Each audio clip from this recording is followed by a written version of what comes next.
قرۃ العین فاروق۔ سویرا، میں نے تمہیں آج اسکول آتے دیکھا تو ہنسی نکل گئی۔ کیا تم آج بھی اپنی دادی کے ساتھ اسکول آتی ہو؟ میرا مطلب ہے کہ اب ہم میٹرک میں آ گئے ہیں، اب تو اکیلی اسکول آیا کرو۔ فرحانہ نے کہا، ہاں میں اپنی دادی اور کبھی ابو کے ساتھ اسکول آتی ہوں۔ تمہیں کیا مسئلہ ہے؟ میری مما کہتی ہیں کہ ہم جتنے بھی بڑے ہو جائیں اپنے والدین کے لیے بچے ہی رہیں گے۔ سویرا نے فرحانہ کو جواب دیا اور غصے میں اس کے پاس سے اٹھ کر چلی گئی۔ ارے اسے کیا ہوا؟ فرحانہ نے حیرت سے کلاس کی لڑکیوں سے پوچھا۔ ہمیں کیا پتہ، ایک لڑکی نے جواب دیا اور سب اپنا اپنا لنچ کرنے لگی۔ لنچ ٹائم ختم ہوا تب تک سویرا کا موڈ خراب تھا۔ چھٹی کے وقت اس کے دادا اسے لینے آئے۔ وہ گھر پہنچی تو اس کی امی کو بھی سویرا کا موڈ ٹھیک نہیں لگا۔ جب کھانا کھا چکے تو سویرا نے خود اپنی امی اور دادی کو ساری بات بتائی جو اس کے اور فرحانہ کے درمیان ہوئی تھی۔ یہ فرحانہ کون ہے؟ میں نے پہلے تو کبھی آپ کے منہ سے یہ نام نہیں سنا۔ مما، ہماری کلاس میں نئی لڑکی آئی ہے، سویرا نے جواب دیا۔ بیٹی فرحانہ، یہ دوسری لڑکیاں آپ سے جو بولتی ہیں انہیں بولنے دو۔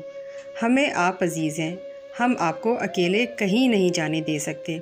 زمانہ پہلے بھی خراب تھا اور اب بھی زمانہ بہت خراب ہے۔ آپ کے ساتھ کسی کا جانا آپ کے لیے ہی بہتر ہے۔ اس طرح آپ حفاظت میں رہیں گی اور ہمیں بھی تسلی رہے گی۔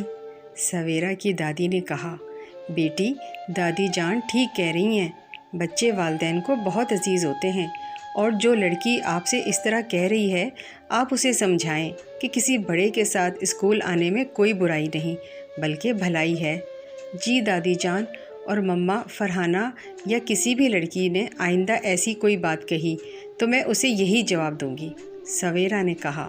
کچھ دن گزرے تھے کہ فرحانہ چھٹی کے بعد تھوڑا دیر سے اسکول پیدل گھر جانے لگی۔ اس کے گھر کے راستے میں سویرا کا گھر پڑتا تھا۔ سویرا کا گھر اسکول سے نزدیک ہی تھا، مگر وہ پھر بھی کسی بڑے کے ساتھ اسکول پیدل آتی تھی۔ فرحانہ کو راستے میں عجیب سے حلیے میں ایک عورت اور مرد نظر آئے۔ پہلے تو اس نے خاص نوٹس نہ کیا، لیکن وہ فرحانہ سے چند قدم کے فاصلے پر اس کے پیچھے چلنے لگے۔ تھوڑی دیر گزری تھی کہ فرحانہ کو ان سے ڈر لگنے لگا اور اس نے سوچا کہ اتنی سنسان گلی میں مڑنے سے بہتر ہے کہ رش والی سڑک سے جایا جائے۔ وہ بہت خوف زدہ ہو رہی تھی کہ اس انجان عورت نے پیچھے سے آواز دے کر اسے رکنے کو کہا۔ فرحانہ نے اس کی آواز سنی انسنی کر دی اور تیز تیز قدم اٹھانے لگی، بلکہ بھاگنے لگی۔ اس کے پیچھے ان دونوں مرد عورت کے قدم بھی تیز ہونے لگے۔ اب فرحانہ کو کچھ سمجھ نہ آ رہا تھا کہ کیا کرے اور کیسے ان سے پیچھا چھڑائے۔ گلی والی سڑک سے اس کے نکڑ پر سویرا کا گھر تھا، پھر رش والی سڑک شروع ہوتی تھی۔ اس گھر کا راستہ بہت لمبا پڑتا۔ اس نے فوراً سویرا کے گھر جانے کا سوچا، بلکہ سوچا کیا، اس کے قدم خود بخود سویرا کے گھر کی طرف اٹھ گئے۔ وہاں پہنچ کر اس نے دروازہ زور زور سے کھٹکانا شروع کر دیا، ساتھ ہی گھر کی گھنٹی پر تو جیسے ہاتھ رکھ کے بھول گئی اور اونچا اونچا بولنے لگی کہ جلدی دروازہ کھولو، میرے پیچھے کچھ لوگ پڑے ہیں، جلدی کھولو دروازہ۔ سویرا کچھ دیر پہلے ہی اسکول سے اپنی دادی کے ساتھ گھر آئی تھی۔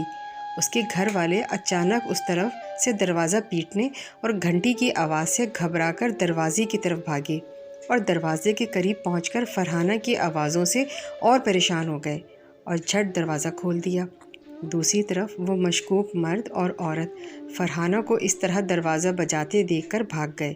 اندر سے جلدی سے سویرا کے سارے گھر والے نکل آئے اور سویرا کا بڑا بھائی دروازے کے پاس بڑا سا ڈنڈا اٹھا کر لایا کہ یہ کون اس طرح سے دوپہر میں دروازے پر دستک پہ دستک دیے جا رہا ہے؟ آیا کہ واقعی مدد کے لیے پکار رہا ہے یا فراڈیے تو نہیں آ گئے؟ دروازہ کھولتے ہی فرحانہ نے سویرا کو آواز دی، امی یہ وہی فرحانہ ہے جس کا میں نے آپ کو کچھ دن پہلے بتایا تھا۔ سویرا نے کہا، بیٹی اسے اندر تو آنے دو، دیکھو کیسی سہمی کھڑی ہے۔